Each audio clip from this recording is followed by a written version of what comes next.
মানুষ কেন আপনাকে বারবার কষ্ট দেয়? সাইকোলজি বলে আমরা যাদের সবচেয়ে বেশি ভালোবাসি দিন শেষে তারাই আমাদের সবচেয়ে বেশি কাঁদায়।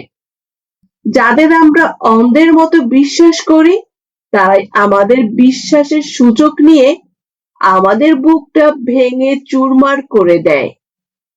কিন্তু আপনি কি কখনো ভেবে দেখেছেন মানুষ কেন আপনাকে বারবার কষ্ট দেওয়ার সাহস পায়?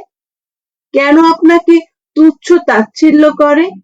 আজকের এই ভিডিওটি কেবল একটি ভিডিও নয়, এটি আপনার জীবনের মোড় ঘুরিয়ে দেওয়ার একটি আয়না।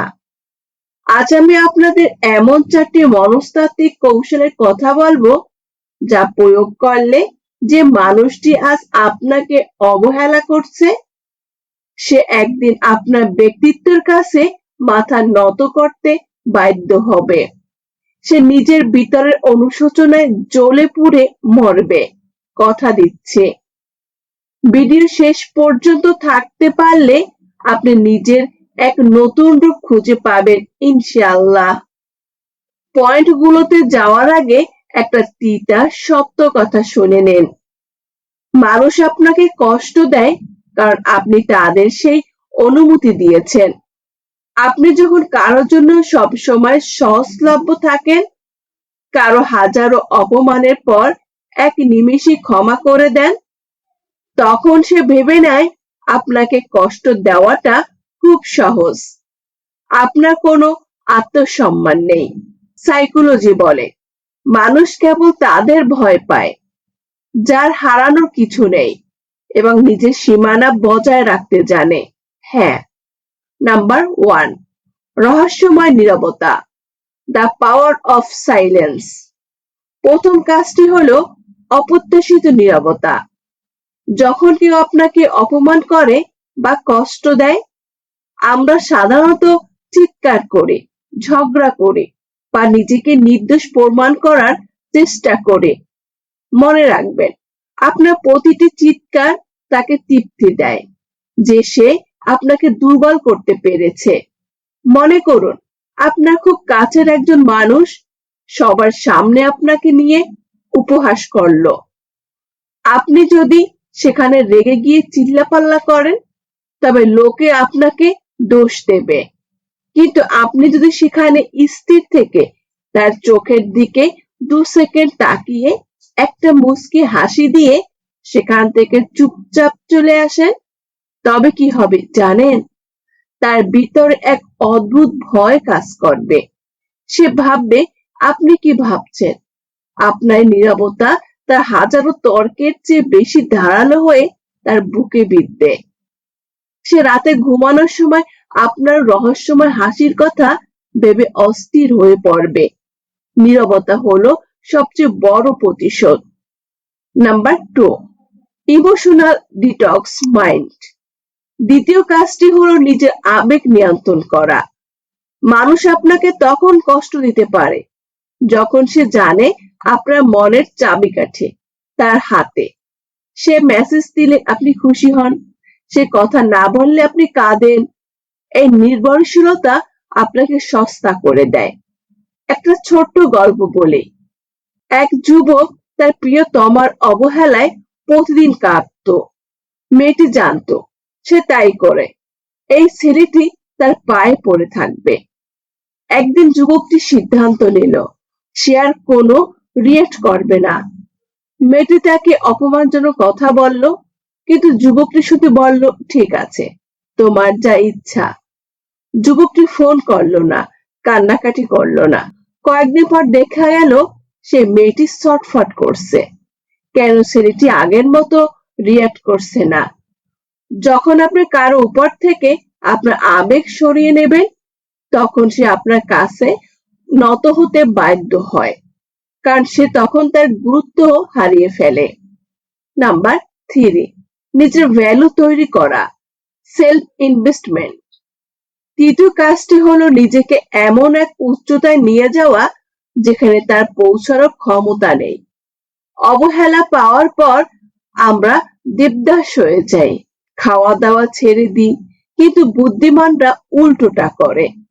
তারা জেদকে শক্তিতে রূপান্তর করে। মনে করুন, আপনার অভাব এবং আপনার সাধারণ অবস্থানের জন্য কেউ আপনাকে ছেড়ে গেছে বা কষ্ট দিয়েছে। এখন আপনি যদি বসে বসে কাঁদেন, তবে সে ভাববে সে ঠিক করছে আপনার মতো যোগ্য মানুষকে ছেড়ে। কিন্তু আপনি যদি সেই কষ্টকে জ্বালানি বানিয়ে দেন, রাত এক করে দিনের ক্যারিয়ার রাত এক করে নিজের ক্যারিয়ার গড়ে, নিজের শরীর ও ব্যক্তিত্বের যত্ন নিন এবং নিজেকে সফল করে তোলেন, তখন পরিস্থিতি বদলে যাবে। একদিন যখন আপনি দামি গাড়ি করে তার বাড়ির সামনে দিয়ে যাবেন, তখন সে নিজের অজান্তে মাথা নিচু করে ফেলবে।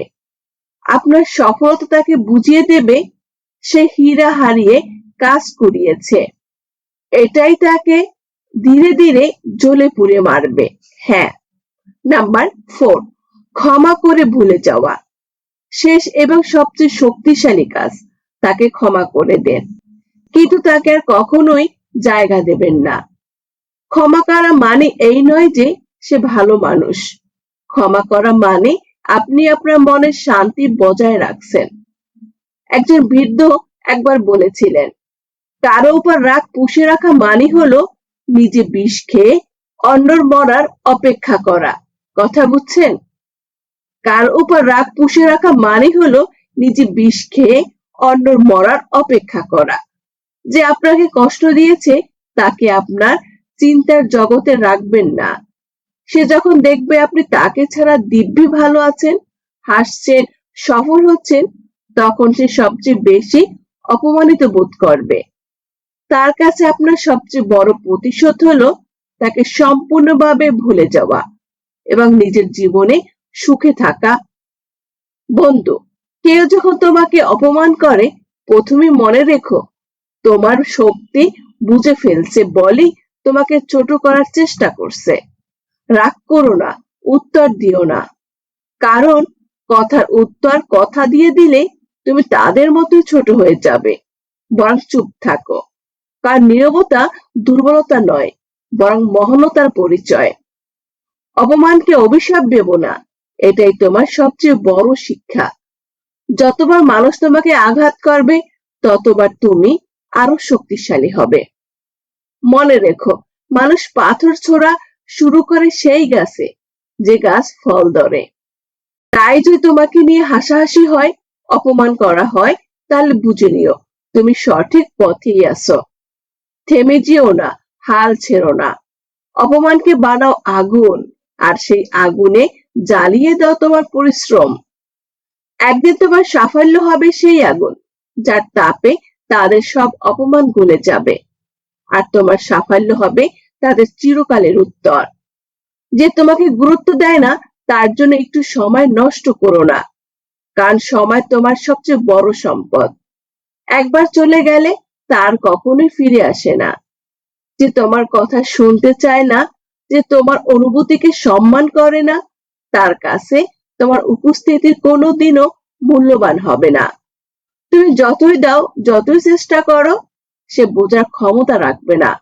বরং সময়টা তাদের দাও যারা তোমার হাসিতে আনন্দ খুঁজে পায়, যারা তোমার কষ্টে কাঁদে, আর তোমার স্বপ্নের পথে তোমার হাত ধরে রাখে, যারা সত্যি তোমাকে ভালোবাসে, সম্মান করে, আর তোমার অস্তিত্বকে বিশ্বাস মনে করে।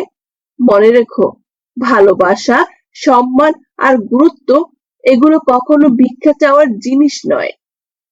যেখানে তুমি বারবার অবহেলা পাবে, সেখানে থাকা মানে নিজের মর্যাদা ছোট করে ফেলা। নিজেকে এতটা অবমূল্যায়ন করো না। যে কেউ তোমার গুরুত্ব না দিলেও তোমার মূল্যবান সময় কেড়ে নিতে পারে। তাই নিজের মূল্যকে এতটা কমিয়ে দিও না। মনে রাখবেন, এই পৃথিবীতে কেউ আপনাকে ততক্ষণ পর্যন্ত ছোট করতে পারবে না যতক্ষণ না আপনি নিজের মাথা নিচু করছেন। কষ্ট পাওয়া মানে শেষ হয়ে যাওয়া নয়, কষ্ট পাওয়া মানে নতুন করে নিজেকে চেনা। যারা আপনাকে চিনে নিতে ভুল করছে, সময় তাদের একদিন আপনার কদর বুঝিয়ে দেবে। আজকের এই কথাগুলো যদি আপনাদের হৃদয় একটু দাগ কেটে থাকে, তবে নিজেকে কথা দিন, আজ থেকে আপনি আর কারো জন্য কাঁদবেন না। নিজেকে জয় হিসেবে দেখতে চাইলে এখনই কমেন্টে লিখে যান, আমি আমার ভাগ্য বদলাবো ইনশাআল্লাহ। প্রিয় দর্শক, ভিডিওটি ভালো লাগলে প্লিজ একটা লাইক করবেন, কারণ আপনাদের একটা লাইক আমাদের পরবর্তী ভিডিও বানাতে উৎসাহ যোগায়। ভালো থাকবেন, সুস্থ থাকবেন। আল্লাহ হাফেজ।